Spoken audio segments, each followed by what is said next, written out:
Hello guys. तो इस session में हम डिस्कस करेंगे प्रीफैब, जो कि बहुत ही इंपॉर्टेंट टॉपिक है गेम डेवलपमेंट में। प्रीफैब होता क्या है इसको समझते हैं। प्रीफैब को हम एक जनरल अंडरस्टैंडिंग में ऐसे ले सकते हैं कि कोई एक चीज़ जो बार बार हमारे गेम प्ले में यूज़ होती होगी उसे हम प्रीफैब के तौर पर क्रिएट करेंगे, यूज़ करेंगे। जैसे ऐसे समझ सकते हैं कोई एक गेम है जिसमें कॉइन कलेक्शन का एक मॉड्यूल है जिसमें आप कॉइन कलेक्ट करते हैं, तो हमें एक कॉइन एनिमेशन मिलता है जिसमें नंबर ऑफ कॉइन्स हमें एक तरफ से दूसरी तरफ एनिमेट होते हुए जाते हुए दिखते हैं।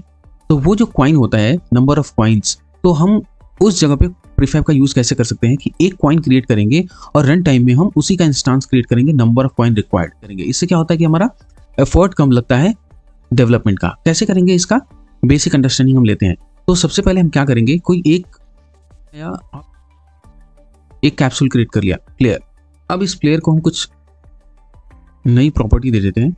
एक मटेरियल क्रिएट करेंगे हम, यहाँ पे हम एक फोल्डर क्रिएट करेंगे मटेरियल्स। इसमें हम एक मटेरियल क्रिएट करेंगे, राइट क्लिक करेंगे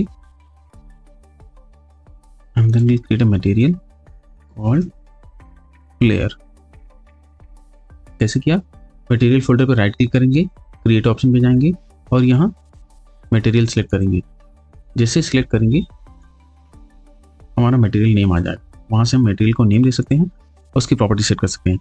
अब यहाँ जो मटेरियल है इसका हम कलर लेते हैं एल्बिडो। यहाँ हम कलर अपने हिसाब से पिक कर सकते हैं, तो हमने पिक किया था, देख सकते हैं ये कलर पिक किया हमने। फिर हम यहाँ सेव ऑप्शन पे जाते हैं, सेव करते हैं। अब आते हैं हम यहाँ नोड हायरार्की में प्लेयर पे क्लिक करते हैं और हम इसके इंस्पेक्टर विंडो पे जाते हैं और यहाँ आपको दिख रहा होगा मटेरियल सेक्शन। या तो हम यहाँ से मोर ऑप्शन से हम यहाँ सेलेक्ट कर सकते हैं प्लेयर, या फिर दूसरा ऑप्शन हमारे पास है कि हम यहाँ आए और ये मटेरियल को हम सिलेक्ट करें, इसको ड्रैग करें और मटेरियल ये जो फील्ड है यहाँ इसको लाके हम ड्रॉप करें। एक बार हम देखते हैं, यहाँ से मटेरियल हटाते हैं। अभी आप देख सकते हैं हमारे इस प्लेयर बॉडी पे कोई मटेरियल नहीं है। हम यहाँ प्लेयर मटेरियल पे जाते हैं, इसको सिलेक्ट करते हैं, ड्रैग करते हुए लाएंगे, यहाँ हम ड्रॉप करेंगे और आप देख सकते हैं कि हमारा प्लेयर मटेरियल चेंज हो चुका है। इस पे एक स्क्रिप्ट बनाया हमने, उसका नाम है कंपोनेंट प्रॉपर्टी। हम इसको एक्सप्लोर करेंगे कि क्या है। हमने एक स्क्रिप्ट ऐड किया, script component, that is component properties. Basically इससे हम क्या कर रहे हैं कि जिस भी नोड पे लगेगा ये स्क्रिप्ट, उस नोड की प्रॉपर्टी हम प्रिंट करेंगे। देखेंगे कौन कौन सी प्रॉपर्टी है। पहले हम कुछ प्रॉपर्टी ही प्रिंट करेंगे। तो ये स्क्रिप्ट है, इस स्क्रिप्ट में है क्या क्या चीज़ हम देखते हैं। ये स्क्रिप्ट है कंपोनेंट प्रॉपर्टीज। हम क्या करने की कोशिश कर रहे हैं, हमने एक लॉग लगाया, कहाँ, स्टार्ट में। स्टार्ट जो लाइफ साइकिल मेथड है वहाँ हमने एक लॉग लगाया और हम क्या कर रहे हैं, पहले हम this.constructor.name, इससे क्या होता है, ये हमारा प्रिंट करता है। कंस्ट्रक्टर क्या है, एक कंस्ट्रक्टर फंक्शन का रेफरेंस है और उसका नेम प्रॉपर्टी प्रिंट करता है। मींस एक्चुअली में ये प्रिंट करेगा हमारा जो भी कंपोनेंट का नेम है वो हमें प्रिंट करेगा, यानी कि कंपोनेंट प्रॉपर्टी जो हमने नेम दिया हुआ है। बाय डिफॉल्ट क्या होता है, जो भी हम स्क्रिप्ट बनाते हैं ना, जिस नाम से, उसी नाम से हमारी क्लास बनती है। तो ये हमारा जो कंस्ट्रक्टर ये है ना, ये हमारे क्लास नेम को ही फॉलो करता है। तो अगर आपने ये नेमिंग कन्वेंशन अलग रखा है तो उस केस में आपकी इंप्लीमेंटेशन में रिजल्ट अलग आएगा। तो हमने पहला कंपोनेंट नेम प्रिंट किया। दूसरा this.node क्या है, दिस क्या है, यहाँ पे इंस्टांस है। वो इंस्टांस किस चीज़ का है, कंपोनेंट प्रॉपर्टी जो हमने कंपोनेंट बनाया स्क्रिप्ट। ये दिस रिप्रेजेंट करता है इस स्क्रिप्ट को। और इसका नोड क्या है, ये किस नोड पे लगा है, आप देख सकते हैं ये नोड पे लगा है, प्लेयर नोड पे लगा है ये, और उसका नाम क्या है। तो ये this.name क्या प्रिंट करेगा, इस कंपोनेंट का जो पेरेंट है, यानी कंपोनेंट का नोड है जिससे ये अटैच है, उसका नाम, और पेरेंट या सीन, यानी कि इस नोड का जो नोड है प्लेयर, उसका पेरेंट कौन है, यानी कि this.node.parent। This is the component, script component. Node player है जिसपे ये कंपोनेंट लगा हुआ है, पेरेंट इस नोड का पेरेंट है, प्लेयर का पेरेंट है, वो होगा कौन सा, सीन होगा, जिस सीन में ये प्लेयर अटैच है, या फिर उस प्लेयर का जो इमीडिएट पेरेंट होगा वो यहाँ पे शो होगा। And now we have name, ये पेरेंट का नेम प्रिंट करेगा।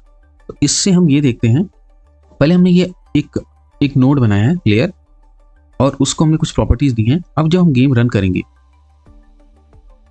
यहाँ से हम गेम रन करते हैं एडिटर मोड में। एडिटर मोड हमने यहाँ सेलेक्ट किया है, तो आप देख सकते हैं हमें मिला ये कंसोल। हमने क्या किया था, क्योंकि इसकी विजिबिलिटी अच्छी हो, हमने स्लैश एन ऐड किया था ताकि हर एक फील्ड नए लाइन में प्रिंट हो। तो आप देख सकते हैं ये कंबाइंड हो चुका है। पहले लाइन में कंपोनेंट प्रिंट होता है। अब जैसे देखिए क्या हुआ, मैंने यहाँ पे स्विच किया सीन में, सॉरी स्क्रिप्ट मोड में। स्क्रिप्ट को मैंने सेव किया। जब मैं सेव करके इधर स्विच होता हूँ ना गेम इंजन में, तो ये ऑटोमेटिक क्या होता है, ये इंजन रिफ्रेश करता है उस स्क्रिप्ट को और रीस्टार्ट करता है। तो देखिए ये रीस्टार्ट किया। अभी हमारे पास है कंपोनेंट नेम क्या है, कंपोनेंट नेम क्या है, कंपोनेंट प्रॉपर्टीज, जो हमारा स्क्रिप्ट का नाम है। आप देख सकते हैं यहाँ पे स्क्रिप्ट नेम क्या है, यहाँ कंपोनेंट प्रॉपर्टीज, यहाँ देख सकते हैं। और दूसरा क्या है, node. Node is what, this dot node. तो ये नोड क्या है, प्लेयर। और थर्ड ऑप्शन क्या है, पेरेंट या सीन। सीन क्या है, लेवल 1। तो आप देख सकते हैं यहाँ पे लेवल 1। ये कहाँ से आ रहा है, ये जो हमारा प्लेयर है उसका पेरेंट क्या है, लेवल 1 सीन। तो यहाँ तक क्लियर है कि हमने एक नोड क्रिएट किया प्लेयर, उसकी हमने कुछ प्रॉपर्टी चेंज की, दैट इज मटेरियल चेंज किया, उसका विजिबिलिटी क्या है, उसका कलर चेंज किया बेसिकली। फिर हमने कंपोनेंट ऐड किया। उस कंपोनेंट स्क्रिप्ट कंपोनेंट में हमने कुछ इंप्लीमेंटेशन की, स्टार्ट लाइफ साइकिल मेथड में हमने कुछ इंफॉर्मेशन प्रिंट किए उस कंपोनेंट के और उस कंपोनेंट के पेरेंट और उसका पेरेंट। तो अब सबसे इंपॉर्टेंट चीज, जब भी हम लाइफ साइकिल मेथड का यूज करते हैं ना, तो हमें बहुत ध्यान देना है कि किस लाइफ साइकिल मेथड में कौन सा इंप्लीमेंटेशन हम कर रहे हैं। क्योंकि जब हम बहुत सारे ऑब्जेक्ट और कंपोनेंट से गेम बनाएंगे, तो हमारे पास जब एक एक्चुअल गेम होगा तो उसमें कई 100 गेम कंपोनेंट और नोड्स होंगे और उसकी स्टेट्स अलग हो सकती है, इनेबल है, डिसेबल है, based on the condition and state game चलता है। तो अगर हम ध्यान नहीं देते हैं तो हमारा गेम प्ले बहुत वियर्ड बिहेव करेगा और हमें पता भी नहीं चलेगा कि कैसे ये क्यों हो रहा है। तो हमारे लिए बहुत मुश्किल होगा डिबग करना। अगर ये जो भी इंप्लीमेंटेशन हमने लॉग लगा रखा है, अगर ये लॉग हमने स्टार्ट में ना लगा करके अपडेट और लेट अपडेट में लगाते तो फिर क्या होता, किसी और अगर मेथड में लगाते तो क्या होता। यूज केस बेस्ड हम ये सारे इंप्लीमेंटेशन करेंगे, इसका ध्यान रखना है। और इसके लिए सबसे इंपॉर्टेंट है कि हमें समझना कि कौन सी लाइफ साइकिल मेथड कब कॉल होती है, कब कॉल नहीं होती है, कैसे किसी लाइफ साइकिल मेथड को इन्वोक करना है और कब हमें इसे अवॉइड करना है। तो ये सारी चीजें हैं।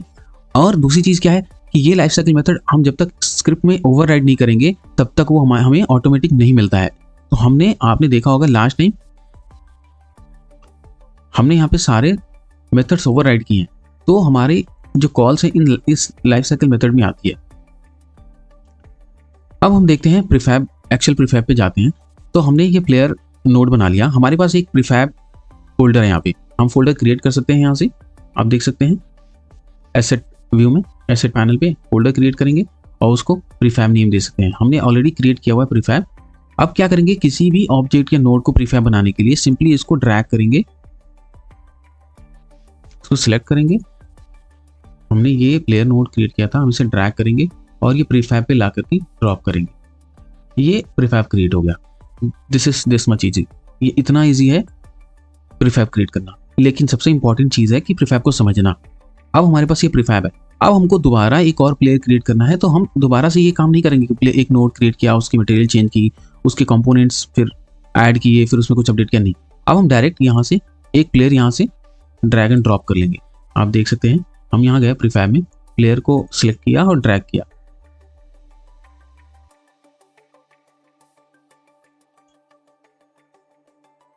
तो आप ये यहाँ देख सकते हैं 3 प्लेयर्स हैं। तो चूंकि सबके कोऑर्डिनेट्स एक हैं इसलिए आपको एक जगह दिख रहा है। हम क्या करते हैं, अच्छा अभी क्या है कि सारी चीज हम रन टाइम पे कर रहे हैं इसलिए इसका इंपैक्ट होगा नहीं। ये जो चीजें दिख रही हैं आपको, हम इसको एक बार पॉज स्टॉप करते हैं और अभी आप देखेंगे प्रीफैब तो क्रिएट हो गया क्योंकि फिजिकल हमने चेंजेस किए। लेकिन यहाँ जो हायरार्की में हमने चेंजेस किए वो फिजिकल नहीं था, वो एक रन टाइम पे था जो एक इंस्टांस में हो रहा था। और जैसे हमने गेम स्टॉप किया, इंस्टांस डिस्ट्रॉय हो गया। तो अब क्या करेंगे, एक तो प्लेयर हमने ऑलरेडी एक प्लेयर हमारे पास, एक और प्लेयर ले लिया यहाँ पे, इसके कोऑर्डिनेट हम थोड़ा चेंज कर देंगे और एक और प्लेयर ले लिया हमने, इसका भी कोऑर्डिनेट थोड़ा सा हम चेंज करेंगे। अभी हमारे पास 3 प्लेयर आ गए। तो आपको दिख रहा है बेनिफिट क्या है। बेनिफिट ये है कि हमने एक प्रीफैब बनाया और जब भी हमें यूज करना है तो उसको सिंपली ड्रैग एंड ड्रॉप करेंगे इस एसेट व्यू से, एसेट पैनल से हायरार्की पैनल पे, और हमारा प्रीफैब रेडी टू यूज है। अब हम इस प्रीफैब की कुछ प्रॉपर्टीज देख सकते हैं। जैसे ये प्रीफैब है, हमारे पास यहाँ देखेंगे ये जो हमारा इंस्पेक्टर पैनल है, यहाँ पे हमारे पास ऑप्शन है एडिट का, हम यहाँ से एडिट कर सकते हैं। जब हम एडिट पे क्लिक करते हैं तो हमारा प्रीफैब खुल के आ गया। यहाँ पे देख सकते हैं हमारा जो हायरार्की है उसमें सिंपल प्रीफैब आ रहा है। अब हम यहाँ पे प्रीफैब के अंदर कोई भी चेंजेस कर सकते हैं, यहाँ से कोई भी चेंजेस कर सकते हैं और यहाँ से सेव, यहाँ देखिए सेव कर सकते हैं या क्लोज कर सकते हैं। तो अभी हमें कोई चेंजेस नहीं करने, मैं सिंपली क्लोज करता हूँ। अब हम जाते हैं, दूसरा ऑप्शन हमारे पास है प्रीफैब का, यहाँ हम प्रीफैब पे क्लिक करते हैं। दूसरा ऑप्शन हमारे पास है रिमूव प्रीफैब कनेक्शन। जब हम इसे क्लिक करते हैं ना तो ये क्या होता है, अभी तक तो हमारा ये ऐसा प्रीफैब ट्रीट हो रहा है, ये नोड। जैसे ही हम यहाँ क्लिक करते हैं ये डिटैच हो जाएगा। ये क्या हो जाएगा, डिटैच हो जाएगा। अब आप देख सकते हैं कलर चेंज हो चुका है। जो प्रीफैब है ना बाय डिफॉल्ट आपको ग्रीन दिख रहा है, ये प्लेयर आपको व्हाइट कलर के दिख रहे हैं फॉन्ट में और ये ग्रीन दिख रहा है। ये बताता है कि एक स्पेशल टाइप का ऑब्जेक्ट है। यहाँ देख सकते हैं आप, ये आपको ग्रीन दिख रहा होगा प्लेयर और बाकी ये व्हाइट कलर के दिख रहे होंगे। अब हमने जैसे ही हमने किया क्या, जैसे देखिए यहाँ पे हमने, ये हमारा प्लेयर है, एक और हम प्रीफैब यहाँ से लेते हैं, यहाँ ड्रैग करेंगे, ये हमारा प्रीफैब है, इसको हम थोड़ा और दूसरे क्वांटिटी पे ले जाएंगे। अब आप देख सकते हैं ये दोनों प्रीफैब ग्रीन कलर के हैं। हम कोई एक सिलेक्ट करते हैं, ये सिलेक्टेड है। अब हम आते हैं इस ऑप्शन पे रिमूव प्रीफैब कनेक्शन। जैसे इस पर क्लिक करेंगे आप देख सकते हैं हमारा ये प्लेयर प्रीफैब है, ये एक नॉर्मल नोड, एक ऑर्डिनरी नोड बन चुका है। ये हमारा प्रीफैब नहीं है, इसका हमारे एसेट वाले प्रीफैब से कनेक्शन टूट चुका है। यानी अब हम इस पर कोई चेंजेस करेंगे तो वो प्रीफैब के चेंजेस नहीं होंगे। पहला तो प्रॉपर्टी ये रहा। दूसरी प्रॉपर्टी क्या है हमारे पास, प्रीफैब पे जाएंगे, दूसरी प्रॉपर्टी है हमारे पास ये लोकेशन। इसकी लोकेशन क्या है, तो देखिए जैसे ही हम इस पर टैप करते हैं, आप यहाँ देखिए जब मैं टैप करूंगा ना तो आपका फोकस यहाँ होना चाहिए एसेट पैनल पे। देखिए मैं यहाँ टैप कर रहा हूँ, यहाँ पे लोकेशन पे जब हम टैप करेंगे तो वो लोकेशन बता रहा है कि ये प्रीफैब एक्चुअली में है कहाँ। तो इसका सही इंपैक्ट क्या होगा, हम यहाँ गए, सारे फोल्डर्स को कोलैप्स किया, एसेट को कोलैप्स किया। अब हम यहाँ आए, ये सिलेक्टेड है हमारा प्लेयर प्रीफैब, और अब हम यहाँ जाते हैं लोकेशन पे और यहाँ पे टैप करते हैं। देखिए ऑटोमेटिकली ये हमारा एसेट के जो सारे फोल्डर्स हैं ये अपने आप कोलैप्स जो एक्सपैंड हो गए और हमारा जो लोकेशन है प्रीफैब का वो दिख रहा है कि ये प्रीफैब कहाँ लोकेटेड है। दूसरी, अब अगली प्रॉपर्टी क्या है, ये है reset from prefab. Reset from prefab क्या है कि अगर हम कोई कुछ भी चेंज करते हैं किसी प्रीफैब में, जैसे ये हमारा प्लेयर है, अब हम क्या करते हैं, इस प्रीफैब का हम ये रिमूव करते हैं मटेरियल। अब देखिए मटेरियल रिमूव किया तो ये क्या हुआ, यहाँ से मटेरियल रिमूव हो गया। अब क्योंकि क्या है कि ये रिमूव हो चुका है, एक्सीडेंटली कभी कुछ हो जाए या फिर कोई चेंजेस कर रहे हैं, बट इवेंचुअली हम चाहते हैं कि ये दोबारा से रीस्टोर हो जाए जो पहले से था, तो उसके लिए हमें ये ऑप्शन मिलता है रीसेट फ्रॉम प्रीफैब। जैसे हम इसे क्लिक करते हैं आप देखेंगे हमारा प्रीफैब जो हमारा सेव्ड स्टेट है, लास्ट सेव्ड स्टेट है प्रीफैब का, वहां पहुंचता है। मतलब एक तरीके से कह लें जो भी चेंजेस किए वो अंडू हो गए। लेकिन इसमें नोट करने वाली बात यह है कि अगर हम इस प्रीफैब का नाम चेंज करते हैं या इस प्रीफैब का पोजीशन या रोटेशन चेंज करते हैं और अगर हम ये रीसेट फ्रॉम प्रीफैब करेंगे तो वो चेंजेस रिवर्ट नहीं होते हैं। बाकी की चेंजेस जो भी होंगे इस नोड के, वो चेंजेस रिवर्ट होंगे, वो किससे मैच होंगे, वो मैप हो जाएंगे हमारा सेव्ड स्टेट है जो प्रीफैब का उससे। तो अगर हम कोई लोकेशन, रोटेशन और नेम में चेंजेस करते हैं तो वो चेंजेस आपके रिवर्ट नहीं होंगे। लेकिन अगर सपोज करो मैंने ये प्रीफैब लिया, यहाँ पे हमने ड्रैग किया, एक प्रीफैब ऑलरेडी हमारे पास है और हम यहाँ पे इसकी प्रॉपर्टी चेंज कर रहे हैं। सपोज करो हमने मटेरियल हटाया, अब मटेरियल हटाया तो ये क्या हुआ, यहाँ से आप देख सकते हैं इसकी मटेरियल रिमूव हो चुकी है। अब अगर हम यहाँ पे ये ऑप्शन क्लिक करते हैं अपडेट प्रीफैब एसेट, जैसे इसे क्लिक करेंगे तो ये सारे जितने प्रीफैब है, ये ओरिजिनल प्रीफैब है, उसका जो प्रॉपर्टी होगा वो अपडेट हो जाएगा। अब हमने इसे अपडेट किया, आप देख सकते हैं एक और हमने प्रीफैब इंस्टेंशिएट किया था इस सीन हायरार्की में, उसकी भी कलर प्रॉपर्टी चेंज हो चुकी है। अब इसको वेरीफाई करने के लिए हम क्या करेंगे, इन सबको सिलेक्ट करेंगे और यहाँ से डिसेबल करेंगे। अब आप देख सकते हैं सीन व्यू में सारे डिसेबल्ड हैं। अब इसे हम ड्रैग करते हैं, अब आप देख सकते हैं हमारे प्रीफैब की प्रॉपर्टी चेंज हो चुकी है। तो ये 4 ऑप्शंस हैं, बहुत इंपॉर्टेंट ऑप्शंस। वो कौन कौन से हैं, पहला तो एडिट कर सकते हैं, दूसरा हम पहला एडिट का ऑप्शन है, दूसरा हमारे पास है remove prefab connection, connection remove कर सकते हैं। मतलब हमें क्या करना है कि कोई प्रीफैब है, जैसे एक हमारे पास मटेरियल, हमारे पास एक प्लेयर है, प्लेयर का बस हमें कैप चेंज करना है, तो हमने प्लेयर का एक जेनरिक सब प्रॉपर्टी दे दिया है। अब हमें जो भी चेंजेस करने हैं तो हम उस प्लेयर को पहले इंस्टांशिएट करेंगे, फिर उसकी प्रॉपर्टी चेंज करने के लिए पहले उसका कनेक्शन रिमूव करेंगे प्रीफैब से, और जो भी एडिशनल चेंजेस करना चाहते हैं वो हम कर लेंगे। इससे क्या होगा कि इनिशियल के जो बेसिक चेंजेस हमें करने थे वो नहीं करने पड़े, बस मुझे कलर, कैप का कलर चेंज करना है या उसका ड्रेस चेंज करना है वो करना पड़ेगा। बाकी उसको जो भी प्रॉपर्टी, जो भी उसको कंपोनेंट देने हैं वो सारे कुछ हमें इंस्टांशिएट हो जाएंगे एक्चुअल प्रीफैब से। तो इसका कनेक्शन क्यों तोड़ते हैं? क्योंकि हम जो चेंजेस करने जा रहे हैं वो चेंजेस हम नहीं चाहते हैं कि हमारे एक्चुअल प्रीफैब पे पड़े। ये वाला ऑप्शन हमारा लोकेशन लोकेट करता है, प्रीफैब कहाँ लोकेटेड है, किस फोल्डर में है सेट में। रीसेट फ्रॉम प्रीफैब कोई चेंजेस कर रहे हैं, फिर हम चाहते हैं कि वो एक बार दोबारा से हम इनिशियल स्टेट पे चले जाएं जहाँ पे हमारा लास्ट सेव स्टेट था, और ये हमारा अपडेट करने का ऑप्शन। तो इस सेशन में इतना ही। नेक्स्ट सेशन में हम कुछ और चीज़ें एक्सप्लोर करेंगे। तब के लिए सीखते रहिए। Thanks for watching.